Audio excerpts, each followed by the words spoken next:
Hey guys, Press Bill Comic Book Universe, and I'm reading Black Panther, World of Wakanda, issue number 4. Now we start off right around the time of the Ultimates, the first volume, where Galactus was being turned from bad guy, a world devourer, into a good guy, the Golden Galactus, the one that we all like now. Well, of course, everybody in the Dora Milaje is upset because Black Panther isn't doing too much, and for Wakanda itself, but he is helping out other people, and they're envious, they're jealous, they're ticked off because he's not really as much a statesman as they wanted him to be. So Aneka's really ticked off. She's the captain of the Dora Milaje, and her and Ayo had left to New York last issue, and they wanted to have like a little vacation. But while they were gone, Queen Shuri was murdered. So they're really upset, especially Ayo.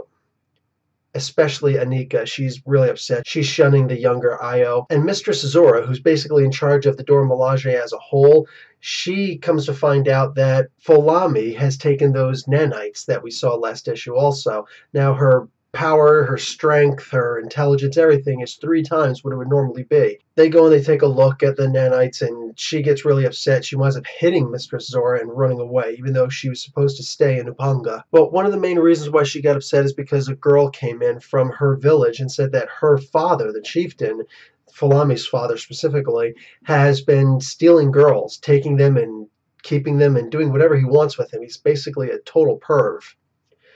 Well, she refused to believe it, calls the girl a liar, and leaves. Well, unfortunately, the Dora Milaje have to go investigate. And the way that Aneka, captain of the guard again, decides to make it is she sends 2 of each of the Dora Milaje to different villages to find out what's going on, what else have we been neglecting, and she herself goes to try and find out about this chieftain.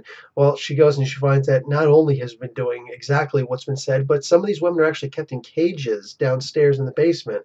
She gets all sorts of upset. Instead of taking the guy in for justice, she throws her pole arm and stabs the guy in the chest and kills him. Well, she gets arrested for this, and she knew she was going to get arrested because she's just upset and she just doesn't want the world right now. So she figured going to jail would probably be the best way. She's upset at Ayo. She's upset at herself especially. She's upset at just everything. So anyway, Falami comes downstairs into the jail, bends the bars, and says, I'm going to kill Ayo, and then she leaves. I believe that the bars were left open, so I think she's actually just trying to frame Aneka, but we'll see.